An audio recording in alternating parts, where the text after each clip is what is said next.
The title of my presentation today was supposed to be on the order of personalized healthcare and its role in public health. And while I've done a number of things since coming to Utah, public health is not one of them.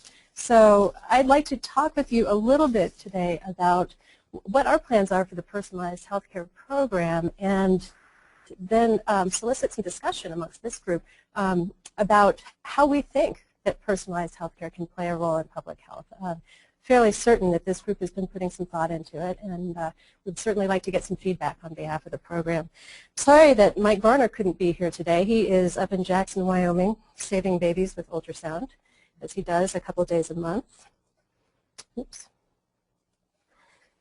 And I wanted to include this painting of the Great Salt Lake at the beginning of my talk, and I'll also come back to it at the end of my talk, because I think it's really illustrative of sort of the way that my career has gone along. I feel like, and particularly in this position as Program Director for Personalized Healthcare, I found myself being about 8 miles wide and about 2 inches deep on anything else. So I'm going to skim over a lot of topics. But what as I mentioned, what I really do is I like to coordinate and communicate among the true subject area experts here at the university and try to string wires that way. So the version of our definition of personalized healthcare that Mike Varner and I are working on this week is to enhance life and health through top quality and top value individualized care enabled by scientific discovery, innovative care delivery, and education. And I think all of those things are equally important in this endeavor. This is a photo of an avalanche coming down from Mount Timpanogos back in 2005, taken by Bruce Tremper, who's the director of the Utah Avalanche Center. He's a friend of mine. I served on their Friends of the Utah Avalanche Center board for a while. And I think what it can illustrate for us in a very Utah-relevant way is that we are certainly, as a healthcare community and as a population, facing an avalanche of what could be epic proportions with chronic disease. 1 in 2 people in America have a chronic disease, with unsustainable costs. What was a $250 billion healthcare budget in 1980 is now $2.7 trillion. We are the 5th largest economy in the world, our healthcare budget. And those costs are unsustainable. I think we all know that. There will be rapidly changing landscapes in healthcare policy and regulation as we are looking at capitation coming down the road soon. And last but not least, we have big data. Mike Varner likes to say that the human species will generate 2.7 zettabytes of information in 2012. And I didn't even know what a zettabyte was, but apparently it is a 1 followed by 21 zeros. It's equivalent. Mike did this calculation. I think he did a little Wikipedia search or something, and it's equivalent to 174 newspapers per person per day on this earth. And since the budget is, big data generation is increasing at 50% per year, next year it'll be something like 261 newspapers per day. So get ready to read. And of course, what this means is that no healthcare practitioner can keep up with this data. There's just no way. And so what we really need to be working on as a healthcare provider and as a personalized healthcare program are better ways for computerized clinical decision support. So that's my introduction, stating the problem. And our program in 2011-2012, with the arrival of Dr. Vivian Lee as our new Senior Vice President for Health Sciences, put Mike and I on the trail of a strategic planning process. Through this process, we contacted and interviewed about 150 different people, thought leaders around the university. We held a retreat on December 7th and 8th of last year. I know that some people attended that retreat, or at least part of it. We had about 275 registered attendants at that retreat to talk about strategic planning, and we generated a white paper that discussed what we heard through all those interviews and what we heard through the retreat. That white paper is available at our website, healthsciences.utah.edu/PHC. We released it back on April 17th and have had it open for comments. We were going to take comments through May 1st, but if anybody's interested in, hasn't gotten around to it yet, there's an email address that you can email comments to, and I'm sure we won't be closing that email address anytime soon. So please feel free. We would love to hear your comments. I think a lot of the feedback we heard from the retreat was a lot of positive feedback about the networking opportunities that the retreat provided at the university, ability for people to learn what was going on, and also a little criticism saying, well, the conversation turned quite quickly from personalized healthcare to taking on the entire problem of healthcare reform, which is just what happens when you have these conversations. So I think we got some good information out of that, and I think our white paper will inform our strategic plan going forward.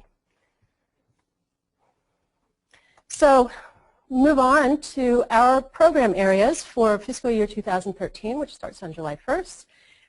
We have submitted a budget to Senior Vice President Dr. Lee and received verbal approval for our budget, so I'm pretty confident that we're going to be able to do all the things that I say that we're going to do in the next few minutes. We are addressing the three primary areas of the Health Sciences Center mission: the research mission, the clinical care mission, and the interdisciplinary education mission, as well as fulfilling what we think is a very important role in terms of community engagement and communication and collaboration. So we'll start with the research mission in fiscal year 2013. I think what you'll see over the next year is that our program and our efforts are going to have a bit more of an outcomes and cost-effectiveness flavor, as is the growing emphasis here at the university in general. I am very happy to report that Dr. Diana Brixner, who's sitting in the back row here, is currently the chair of the Department of Pharmacotherapy in the College of Pharmacy and the executive director of the Pharmacotherapy Outcomes Research Center. And she'll be joining us part-time as our outcomes director, developing and fundraising for outcomes programs that are related to personalized healthcare. We also, I believe, will have funding again for seed grants. Last year we ran 2 competitive grant programs. There was a human genome sequence analysis specific grant under which we funded 6 different investigators, and a pilot grant program under which we funded 5. So already as of fiscal year 2012, we brought new funding to 11 different investigators across the Health Sciences Center. And in fiscal year 2013, we hope to add another 5 or so of those. So we're working on a new RFA. We hope to have that out around July 1st, and certainly we'll make that well known once the RFA is published. And I'll get back to that in a second. We are also supporting and involved in the Utah BioHealth Initiative, which is an initiative for a statewide biorepository that's a collaboration with Intermountain Healthcare, University of Utah, and the Utah Department of Health to develop research resources.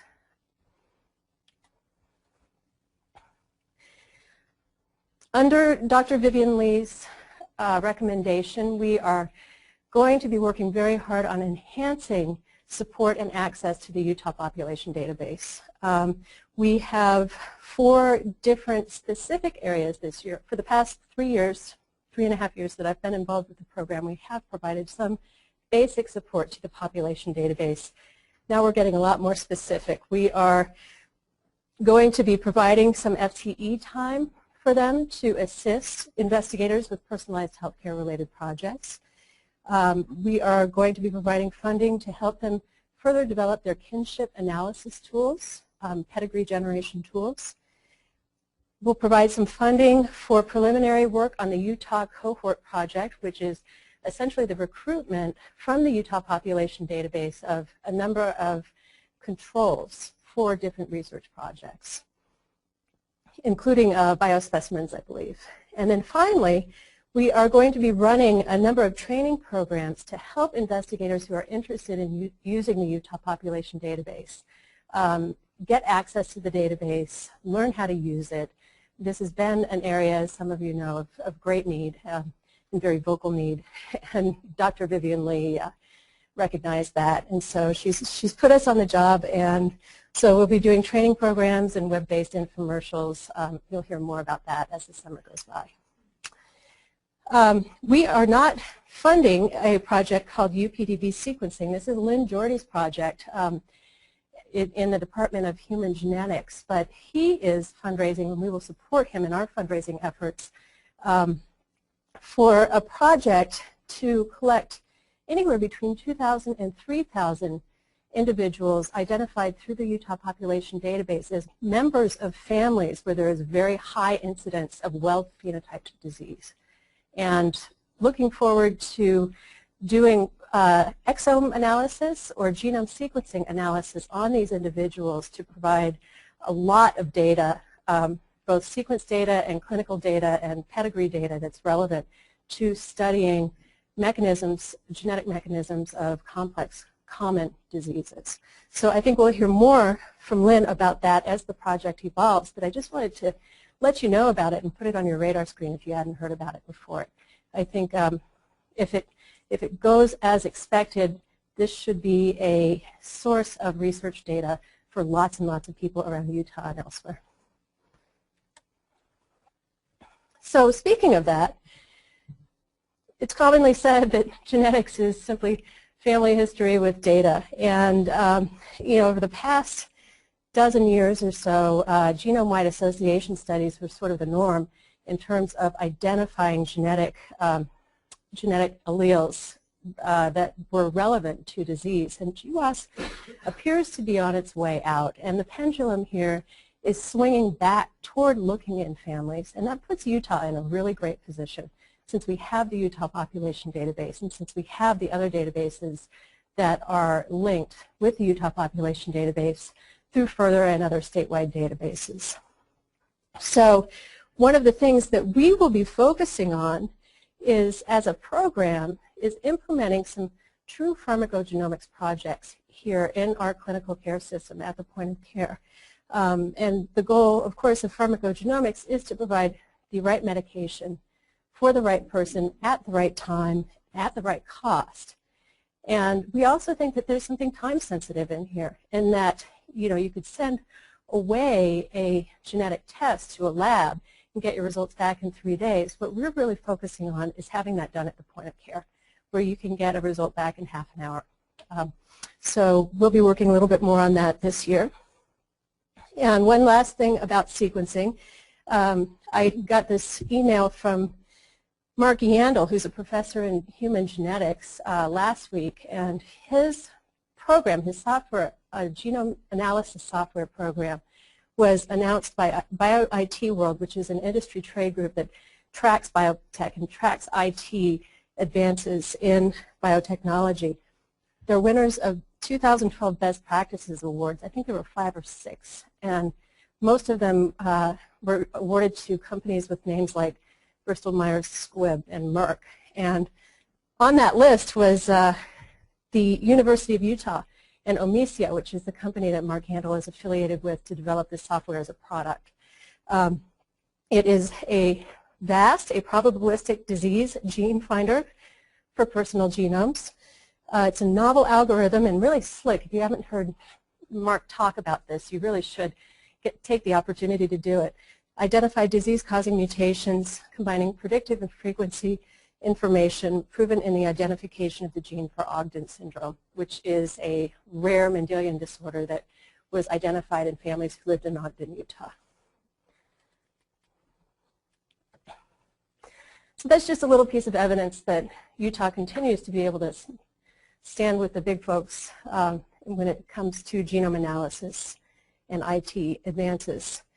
So moving on to our clinical care mission, we are going to be, as a program, we are going to be running, in addition to those 5 competitive grants that we will award, 2 projects. One is a pharmacogenomics clinical decision support pilot. Dr. Ken Kawamoto, who's with the Knowledge Management and Mobilization Group, and Dr. Diana Brixner and David Stenium, who is an assistant professor in pharmacotherapy. Is that right, Diana? So they'll be leading that project, and we're putting together a working group. And I think one of the bigger challenges that we will find in this, so what we want to do is have that genetic testing at the point of care with clinical decision support to interpret the genetic test and to provide a recommendation of some sort on a medication. And I think the challenge that we're really running into right now is identifying the medication. We're looking for clinical champions to work with us to develop this program and to give us a clinical setting in which to try it. So this project will be evolving over the year. We also are putting together a family health history pilot project, electronic family health history, the idea being that family health history populated perhaps by data from different sources might be a little more reliable than all of us writing down our family health history saying what we think we know about ourselves and about our family members. So each of these projects will be devoting about $50,000 to just to develop them, if with any luck, getting some sort of pilot tool into testing and providing an opportunity to obtain additional funding through grants.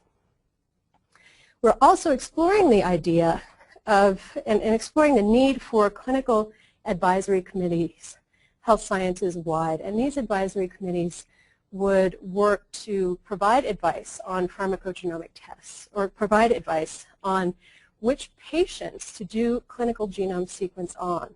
And we're going to be assessing the need for those types of committees. Do we need an institution-wide board to make recommendations on those things, or is a more decentralized approach going to be advantageous? Just don't know the answer to that, so we'll be working on that. Finally, our education mission, very happy to say that I think we had a very successful year in 2012 with our education. We formed an education advisory committee. I'll give you the roster for that. You'll see some familiar names. They designed this year very quickly and with great participation a survey course called Foundations in Personalized Healthcare, which we offered through the CCTS Master of Science in Clinical Investigation program. And we will be offering that Foundations course again next year. And Josh Schiffman, who was our instructor, just to go that no good deed goes unpunished, is coming on board with us part-time as our education director to guide our education efforts. There has been talk over the past year about starting a certificate program in personalized healthcare, but I think what we really need to do as an education advisory committee under Dr. Schiffman's lead and with the help of everybody else here is to get a really good look at what's already being offered at the university. We have really no intention of reinventing the wheel, so as much as we can leverage what's already happening here, we'll be working to do that. Many, many thanks to Steve Alder and to Wayne Askew and Larry Meyer, Mark Munger in pharmacotherapy, Josh Schiffman, of course, Mike Spigarelli in pediatrics, and Carol Sweeney in epidemiology for lending their time and for recruiting these speakers. And just to give you an idea of how diverse this course was, I think there's 32 or 34 names on there. Those were the people who came and presented in our course. It was a one-day-a-week course. And we had everybody from public health to ethics to cancer and drug development to family studies, gene identification, to pharmacogenomics, more UPDB, the VA, genomics, informatics, you name it. Lynn and Debbie Jordy, of course, with the Miller syndrome family. Debbie came and gave her story about her two children.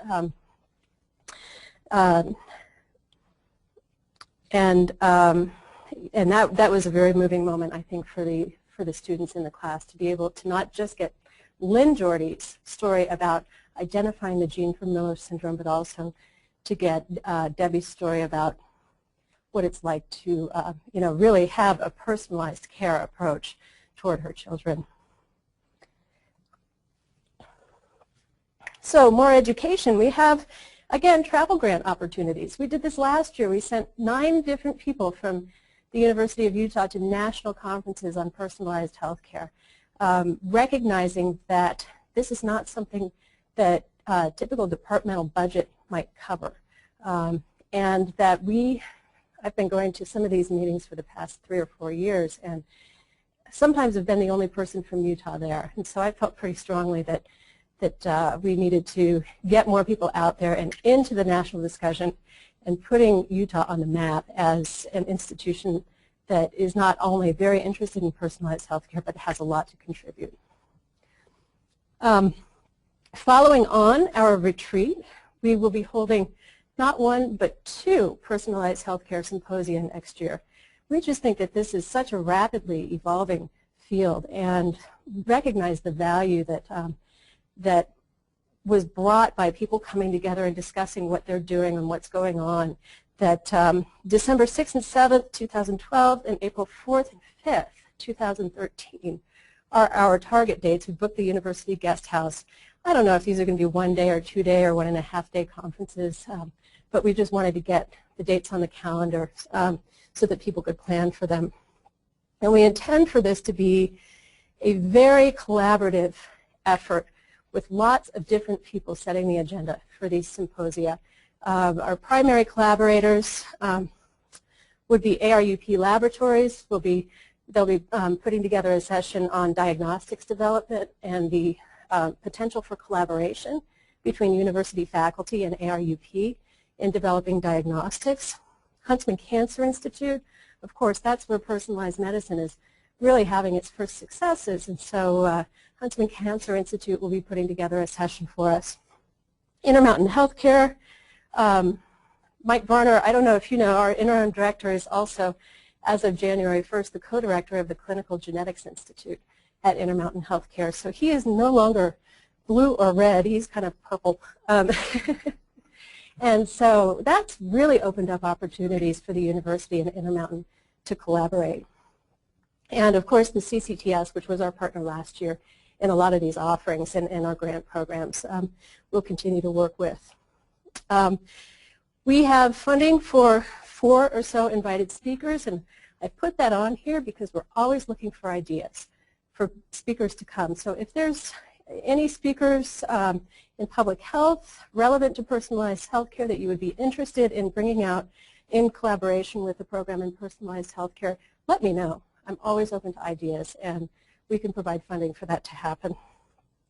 And finally, our last new addition to the staff is we have funding for a pre-doctoral fellow, Brandon Welch, who is a graduate student in biomedical informatics, and he'll be working with us on one of those 2 pilot projects, either the clinical pharmacogenomics or the family history. I don't think that he and his thesis committee chair have decided quite yet, but we were very happy to have Brandon, who was also our TA for our foundations course, able to bring him on in that role. Have to put this on the map for you guys in case you haven't heard about it in a couple of weeks.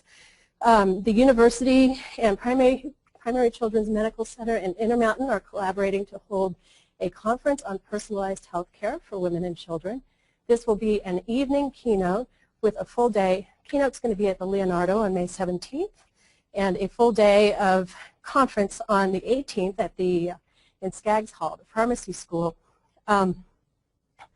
Clay Marsh, who some of you know as the executive director of the personalized healthcare program at Ohio State, the Ohio State University, will be our keynote speaker on May 17th down at the Leonardo. And if you haven't heard Clay speak, I strongly encourage you to come down because he's a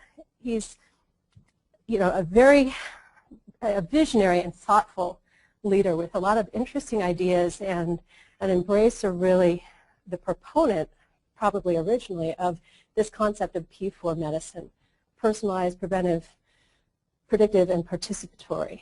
And so I know that that is a concept that we are grasping onto as well here. And Clay has been, we've consulted with Clay often, even going out with a few people in this room to visit Ohio State and learn about how they're doing things, and really would like to follow on in their model and steal some of the best practices.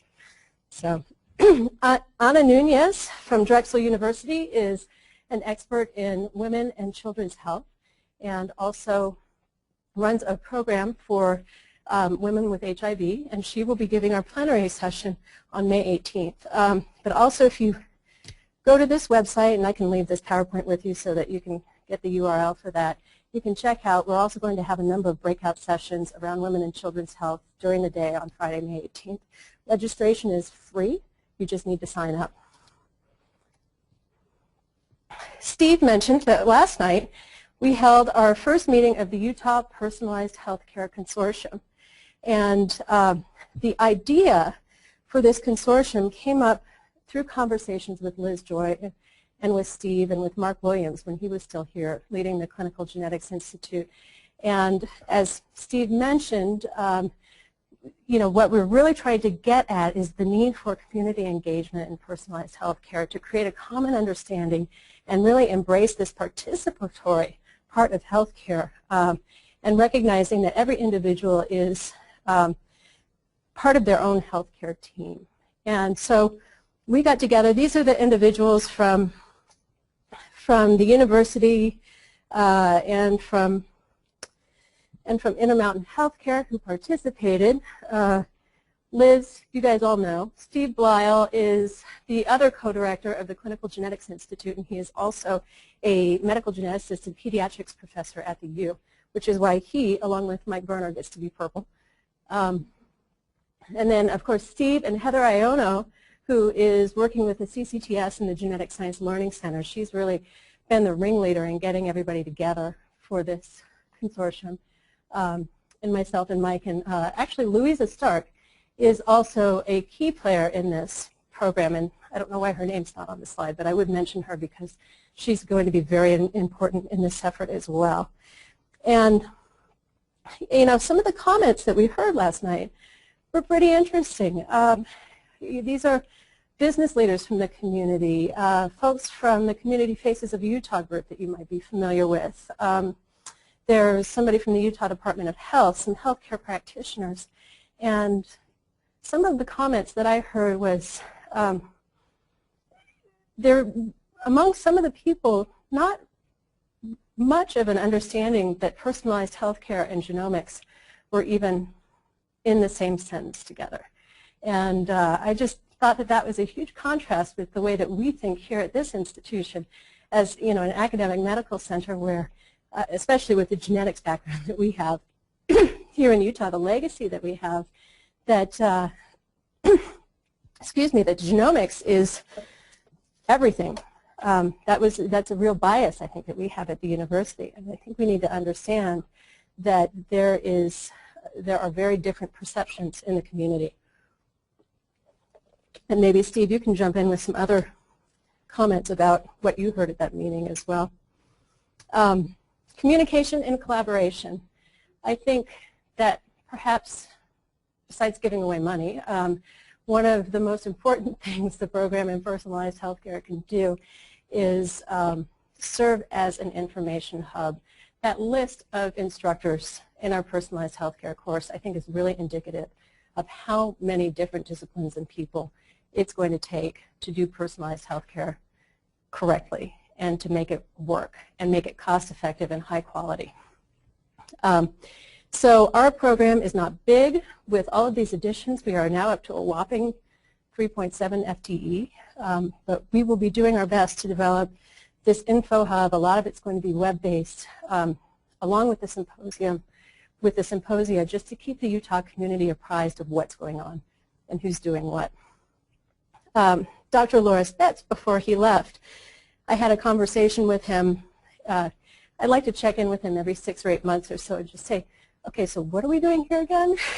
Because the field is so rapidly evolving. And he said, and I still hold on to this, that the personalized healthcare program can be important for the university and the community just in that it holds a very clearly articulated vision for what personalized healthcare is, and that all of these diverse areas can come back and help define that vision and can help bring their expertise to, I think, what is really going to be a community-wide effort to make this happen.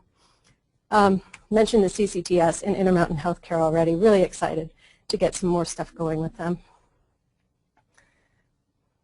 Had to put this in. This is a Mike Varner photo. Not a photo of Mike Varner, but he tossed this into one of our talks a few weeks ago, and I just loved it. And that is, you know, all the genomics in the world isn't going to help if this is what you're doing. And so I think a really big part of our emphasis here needs to be on community health and being proponents of our own wellness and health care. And I think that is where also personalized health care is really going to be the bane of primary care physicians and primary care practitioners. So I'm really excited to talk with folks in family and preventive medicine about what you're doing in ways that you are looking at integrating personalized health care into your mission. And finally, P4 medicine went over already, you know, very holistic, personalized, preventive, predictive, and participatory. And I would add a fifth P, which is price. And like it or not, that's something that we're going to have to pay a lot of attention to and figure out how to make personalized medicine and personalized health care cost effective. And another one of the comments that we heard last night was that it was a question.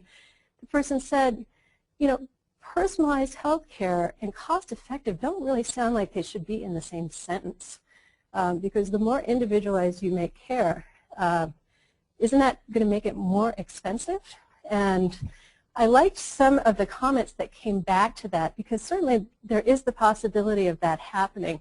But I think we're seeing examples of where the other argument can be made. For example, doing a pharmacogenetic test on somebody and finding out that no, they're really not going to react all that well to the dose of Coumadin that you were planning for them. And you know, you could save yourself an awful lot of money in cost for an adverse drug reaction or death by doing that one genetic test. Also, looking at typing for breast cancer, which is something that Diana is working on, using the Oncotype DX test. And instead of using what are currently accepted methods for determining whether a woman needs to have chemotherapy, doing a genetic test to guide your decision on whether chemotherapy is going to help that individual or not. And they're doing the cost analysis right now to see if the cost of the genetic test is actually, you know, testing all women for this and then deciding which subset is going to have chemotherapy will come out to be less expensive than just giving chemotherapy to everybody. And I'll finish up with the same painting I started with. And you know, it's been a really interesting almost 4 years working with this program. And it hasn't always been the easiest job in the world, and particularly in terms of, you know, deciding what the program is about and what we're doing and where we want to go from here in a very rapidly evolving landscape. And Mike Varner, when he came on May 1st of last year, so this would be his 1-year anniversary, constantly reminds me. He says, you know, say you're going on a hike up on these hills above here, and you're looking up and it's looking pretty steep. You're thinking, oh gosh, am I ever going to get there? And he said, just every now and then turn around and look and see how far you've come. And I think that that is, you know, something I really am proud of as a program, and especially working with Mike over the past year. I think we've done some good things. I'm really looking forward to the next year working with everybody. And I very much encourage people to come to us with comments and suggestions. As you know, a bunch of different logos on this slide, as well as a photo of a very large Utah family, supposed to indicate the people of Utah and the Utah business and industry community and the state of Utah government. We're really all in this together. And so I hope that you'll participate. I hope that you'll be very vocal. I hope that if Mike and I are doing something we shouldn't be, you'll let us know, or if we're doing something we should be, you'll let us know. So, and again, I think what we're all after right now is a common vision of improved healthcare delivery, improved health outcomes, and lower healthcare costs. This is our program right now, and I'll leave you with some questions that I hope that we can have at least a short discussion about. And you know, particularly from your perspective, I'm interested in knowing what types of projects that we look at funding are most important to you. What do you see as having the impact that we want to have in cost and quality and outcomes? What is the role of personalized healthcare in public health? Steve mentioned last night that, you know, that with the reimbursement model changing, that there is a greater alignment, and even I can recognize that, non-expert that I am, there's going to be a greater alignment between the healthcare system and public health in terms of what things cost and how we're going to be able to pay for it. So I can see that as a launching off point. And finally, how genomic is personalized healthcare? Steve Blyle, our medical geneticist last night, said, I don't even know if we should be putting genomic in this conversation. What do you guys think of that? And it's like, that's your bread and butter, dude. You know? And he, like everybody else, is being realistic. You know, genomic is something that I don't think that we can let go of here at the University of Utah.